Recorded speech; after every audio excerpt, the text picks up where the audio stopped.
میں ہوں Habib Jatoi S D H channel کے program issue of the day کے ساتھ۔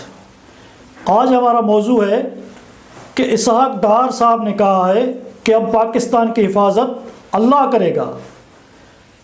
اگر پاکستان کی حفاظت اللہ نے کرنی ہے، ویسے بھی اللہ پاک ہی سب ہر ایک کی حفاظت کرتا ہے، پاکستان کی حفاظت بھی اللہ پاک ہی کرے گا، تو پھر آپ ڈار صاحب آپ کس کام کے لیے ہیں؟ آپ کیا کریں گے؟ آج ہم پاکستان کے حکمران طبقات کے اس منافقت اور اس جو مذہب کے لبادے میں خود کو اپنی ناکامیوں کو اوڑھ کے جو سیاست کی جاتی ہے، جو آج تک جو ہے اپنے گناہوں پہ پردہ رکھنے کے لیے مذہب کو استعمال کیا جاتا ہے، تو اس کا جو اسحاق ڈار نے اظہار کیا ہے، تو آج ہم اس پہ اپنا پروگرام کریں گے۔ اور سب سے پہلے تو اللہ پاک ہم سب کا مالک ہے، ہم سب کی حفاظت کرے گا، پاکستان کی بھی حفاظت کرے گا، لیکن یہ جو ہمارے حکمران طبقات کے گناہ ہیں، انہوں نے جو اس ملک کے ساتھ کیا ہے، اس ملک کو جو 75 سال تک منی صدی سے زیادہ جو انہوں نے لوٹا ہے، اس عوام کے حقوق کو لوٹا ہے، عوام کی معیشت کو، ان کے مستقبل کو لوٹا ہے، تو ان کی ساری ذمہ داری حکمران طبقات پہ ہے، اور ان کی ذمہ داری ان کو لینی پڑے گی، اور ان کو ان کے گناہوں کا کفارہ ادا کرنا پڑے گا۔ یہ کہہ کے کہ اب اللہ تعالیٰ پاکستان کی حفاظت کرے گا، ان کی جان چھوٹ نہیں سکتی، یہ ایک بہت ہی منافقانہ قسم کی اسٹیٹمنٹ ہے۔ یہ اپنے گناہوں پہ پردہ رکھنے کا ایک پرانا طریقہ ہے، اور مذہب کو اور اللہ کو بیچ میں لا کے اپنی ناکامیوں، اپنی نااہلیوں اور کوتاہیوں کو چھپانے کا ایک طریقہ ہے۔ اللہ پاک نے حکمران طبقات کو، ساری دنیا کے حکمران طبقات کو عقل دیا ہے، اور ان کو ذمہ داری عطا کی ہے کہ وہ اپنے ملکوں کے اندر رہنے والے جو لوگ ہیں، عوام ہیں، ان کے حقوق کا تحفظ کر سکیں، ان کے روزگار کے لیے، ان کے خوشحالی کے لیے اور ان کے مستقبل کے لیے کوئی پلان بنائیں، ان کے لیے کوئی منصوبہ بندی کریں۔ لیکن ہمارے ملک میں پوری ایک منی صدی سے ہمارے حکمران طبقوں نے کیا منصوبہ بندی کی ہے؟ ہمارے حکمران طبقوں نے آج تک جو بھی منصوبہ بندی کی ہے، وہ یہ ہے کہ کس طرح اس بات کی پلاننگ کی جائے کہ جو ملک کے وسائل ہیں، جو ملک کے جو ذرائع ہیں، جو ملک کے جو پیسے ہیں، جو ملک کی بجٹ ہے، اس کو کھانا کس طرح ہے، اس کو ہڑپ کس طرح کرنا ہے، اس سے اپنے جیب کس طرح بھرنے ہیں۔ یہ جو پاکستان 1947 میں پاکستان بنا، اس کے ساتھ بھی ہندوستان بھی آزاد ہوا، پاکستان ایک ساتھ آزاد ہو گئے۔ کیا اسحاق ڈار صاحب اس پاکستان کے حکمران طبقوں سے یہ پوچھنا ہمارا پاکستان کے عوام کا یہ حق نہیں بنتا کہ جس طرح ہندوستان کے حکمران طبقوں نے اپنے ملک کو خوشحال کیا ہے، اپنے ملک کے لوگوں کی خوشحالی کے پلان بنائے ہیں اور ان کو سرخرو کیا ہے، آج ہندوستان کے عوام اور ہندوستان کا ملک اور ان کی حکومتیں پوری دنیا میں عزت کی نگاہ سے دیکھی جاتی ہیں۔ جہاں پہ ان کے حکمران جاتے ہیں، ان کے وزیر اعظم جاتے ہیں، ان کے فارن منسٹر جاتے ہیں، ان کے لیے ریڈ کارپیٹ بچھایا جاتا ہے۔ یہ جو آپ جاتے ہیں، یہ جو ہمارا وزیر اعظم جاتا ہے، یہ جو آپ فنانس منسٹر آپ جاتے ہیں اور ہمارا فارن منسٹر جاتا ہے، آپ کو کس نظر سے دیکھتے ہیں؟ آپ کو کتنی عزت دی جاتی ہے؟ آپ تو ہر جگہ پہ یہ جو بیگنگ باؤل ہے، یہ جو بھیک مانگنے کا جو ٹوکرا ہے، ہر جگہ پہ آپ لے کے جاتے ہیں۔ یہ کوئی عزت کی بات نہیں ہے، اور اس کی ذمہ داری کس پہ ہے؟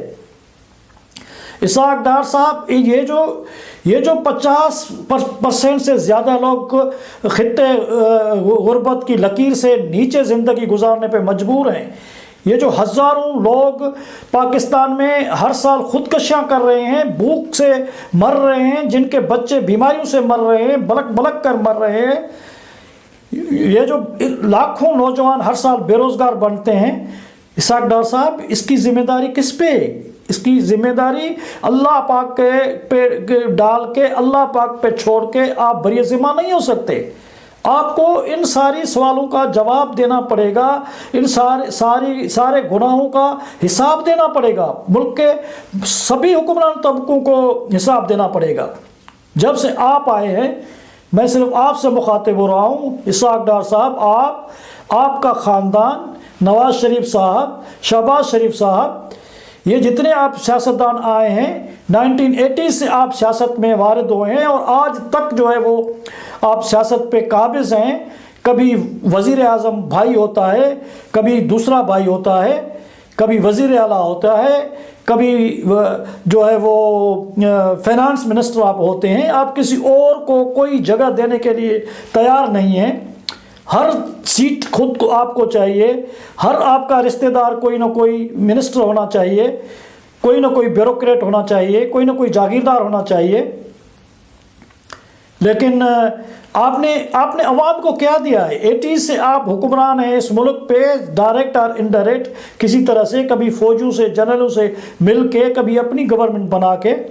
لیکن آپ نے کیا دیا ہے؟ 1980 سے پہلے اس ملک میں ہیروئن کسی نے نہیں دیکھی تھی اسحاق ڈار صاحب۔ یہ جو لاکھوں لوگ آج پاکستان کے سڑکوں میں، روڈوں پہ زندہ لاشوں کی طرح یہ ہیروئن گھوم رہے ہیں، ان کے حالت زار کا ذمہ وار کون ہے؟ یہ جو کلاشن کوف ہے کسی نے دیکھی تھی؟ یہ جو کلاشن کوف کلچر ہے، یہ شادیوں میں ہم ہزاروں سینکڑوں فائر کر کے قتل کر دیتے ہیں، خوشیوں کو ہم ماتم میں تبدیل کر دیتے ہیں۔ یہ کلچر کس نے بنانے دیا ہے؟ یہ جو ڈاکو آپ سن رہے ہیں، ہم سن رہے ہیں، سندھ میں ہم کو اٹھا کے لے جاتے ہیں، ہمارے بچوں کو، ہمارے بوڑھوں کو، ہمارے بزرگوں کو اٹھا کے لے جاتے ہیں، مہینوں تک ان کو بند رکھتے ہیں، ان پہ ٹارچر کرتے ہیں اور لاکھوں روپے ان سے تاوان وصول کرتے ہیں۔ کوئی ان سے پوچھنے والا نہیں ہوتا، ان کو کوئی پکڑنے والا نہیں ہوتا۔ الٹا ان کو رینسم کے جو پیسے ہوتے ہیں وہ آپ کے پولیس والے یا آپ کے جاگیردار، آپ کی پارٹیوں کے ممبران، مشیران دیتے ہیں۔ دھاڑیلوں کے پاس، ڈکیس کے پاس وہ پیسے وہ آپ کے لوگ لے کے جاتے ہیں، آپ کے حکمران طبقات لے کے جاتے ہیں۔ یہ جو پولیس والے سارا دن لوگوں کو پکڑ کے ٹارچر کر کے ہر روز پیسے لیتے ہیں، یہ جو سارجنٹ باہر کھڑے جو سرے عام راستوں پہ لوگوں سے لوٹ مار کرتے رہتے ہیں، یہ سب کس کے کھاتے میں ہیں اسحاق ڈار صاحب؟ یہ سب آپ لوگوں کے کھاتے میں ہے۔ آپ لوگوں نے یہ سب کچھ کیا ہے، آپ حکمران طبقوں نے یہ سب کچھ کیا ہے۔ آپ لوگوں کے عیاشیوں کی وجہ سے ملک ڈیفالٹ پہ ہے، غریبوں کی وجہ سے نہیں ہے۔ پاکستان کے 23 کروڑ لوگ محنت کش لوگ ہیں، وہ ہر روز اپنے گھروں سے نکلتے ہیں اور محنت کرتے ہیں، روزگار کرتے ہیں، تب جا کے آپ کی عیاشیاں، آپ کی حکومتیں چلتی ہیں۔ آپ کی کرپشن سے کبھی جان چھوٹتی نہیں۔ آپ نے اس ملک کا حشر نشر کر دیا ہے۔ آپ حکمران طبقوں نے اس ملک کو ڈیفالٹ کے کندھے پہ فیلڈ اسٹیٹ کہا جاتا ہے۔ پوری دنیا میں پاکستان کو فیلڈ اسٹیٹ کہا جاتا ہے۔ یہاں کے عوام بہت ہی محب وطن ہیں، یہاں کے عوام بہت ہی محنتی ہیں، یہاں کے عوام سب کچھ کرتے ہیں، بیچارے کھیتوں میں کام کرتے ہیں، مزدور ہیں، آگ کی بھٹیوں میں کام کرتے ہیں۔ لیکن آپ لوگوں کی نااہلی، آپ لوگوں کی کرپشن نے اس ملک کو اس نہج پہ پہنچا دیا ہے۔ ہمارا مستقبل آپ حکمران طبقوں نے کیا چھوڑا ہے؟ کیا آپ نے ہمیں دیا ہے؟ اور اب آپ یہ کر رہے ہیں کہ سب کچھ اللہ پہ چھوڑ دیا ہے اور اللہ اس ملک کو بچائے گا۔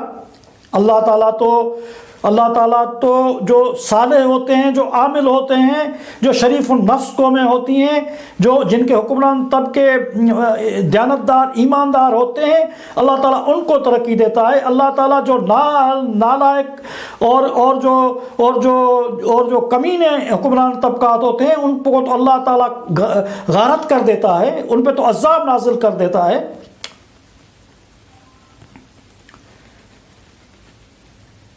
اسحاق ڈار صاحب، ایسے ملک نہیں چلتے۔ اب بھی آپ جان چھوڑنے کے لیے تیار نہیں ہیں۔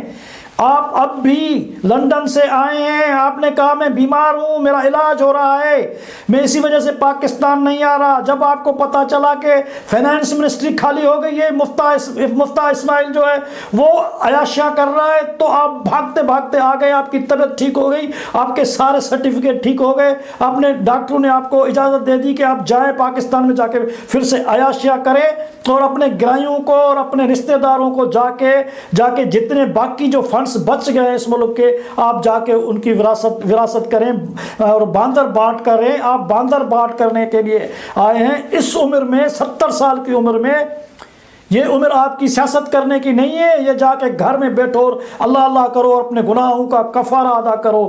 اسحاق ڈار صاحب اور نواز شریف صاحب اور وہ عمران خان صاحب اور زرداری صاحب, اللہ کے واسطے اس ملک پہ رحم کرو. جا کے اپنے گھر جا کے بیٹھو, اللہ اللہ کرو اور اپنے گناہوں کی معافی مانگو اور نوجوانوں کو آگے آنے دو, اور اس مستقبل ان لوگوں کو آگے آنے دو جو اس ملک کے عوام 23 کروڑ عوام کا اچھا چاہتے ہوں. کوئی ان کے لیے خوشحالی کا کوئی منصوبہ بندی لے آئیں. آپ کی جتنی پلاننگز تھی, آپ کا عقل اور آپ جتنے بھی اکابرین ہیں وہ ہم نے دیکھ لیے. ملک کے 23 کروڑ عوام نے دیکھ لیا کہ آپ کتنے عالم ہیں, کتنے اکابر ہیں, کتنی آپ کو فائنانس کی سمجھ بوجھ ہے, آپ بجٹ کو کیا جانتے ہیں, آپ ڈالر کو کیا جانتے ہیں. آپ آرٹیفیشلی آپ نے ڈالر کو رکھا. آپ ڈالر کی آج کیا قیمت ہے؟ 300 روپے میں ایک ڈالر نہیں مل رہا ڈار صاحب. یہ آپ کی فائنانس ہے, یہ آپ کی فائنانس منسٹری ہے, یہ آپ نے ملک چلایا. اس طرح تو کوئی گھر بھی نہیں چلاتا, اس طرح تو کوئی اپنے گھر کا بھی دشمن نہیں ہوتا جس طرح سے اسحاق ڈار صاحب آپ اور اس ملک کے حکمران طبقوں نے اس ملک کے ساتھ کیا ہے. تو اسحاق ڈار صاحب, آخر میں اس ویلاگ کو ختم کرنے سے پہلے میں آپ کو یہ وعن کرنا چاہتا ہوں کہ ہم غریب لوگ کچھ نہیں کر سکتے, لیکن ہم تاریخ کے شاگرد ہیں. ہم نے تاریخ میں پڑھا ہے کہ جو بھی عمل ہوتا ہے اس کا رد عمل ہوتا ہے. آپ حکمران طبقوں نے جو گناہ کیے ہیں اور اس ملک کے ساتھ اور اس عوام کے ساتھ جو غداریاں کی ہیں, جو کرپشن کیے ہیں, جو گناہ کیے ہیں, ان کا آپ کو خمیازہ بھگتنا پڑے گا, خمیازہ بھگتنا پڑے گا آپ کو. اور اس کا تو اس کے لیے تیار رہیں, کیونکہ آپ نے کوئی راستہ نہیں چھوڑا ہے. اور فیض احمد فیض نے کہا تھا کہ ہم بھی دیکھیں گے, لازم ہے کہ ہم بھی دیکھیں گے وہ دن کے جس کا وعدہ ہے جو لوح ازل میں لکھا ہے. ہم محکوموں کے پاؤں تلے جب دھرتی دھڑ دھڑ دھڑکے گی اور اہل حقن کے شانوں پہ جب بجلی کڑ کڑ کڑکے گی, سب تخت گرا لیے جائیں گے, سب تاج اچھا لیے جائیں گے. لیکن وہ وقت آنے والا ہے, اس سے پہلے کہ آپ سارے حکمران طبقات سدھر جائیں, ساری پولیٹیکل پارٹیز جو ہیں وہ مل بیٹھ کے اس صورتحال کا کوئی حل نکالیں.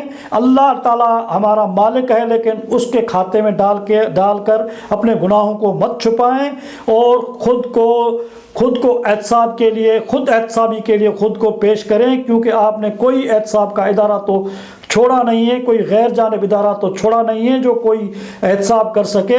لیکن خدا کا جو قانون ہے, جو قدرت کا قانون ہے, جو فطرت کا قانون ہے, وہ ضرور حساب کرے گا. اس کے ساتھ میں اپنے ناظرین سے اجازت چاہوں گا. آخر میں وہی ہمیشہ کی طرح کہوں گا کہ ہمارے چینل SJ چینل کو سبسکرائب کرو, لائک کرو, کمنٹس کرو اور شیئر کرو, جس طرح اس آواز کو ہم طاقتور بنا سکیں. Thank you very much.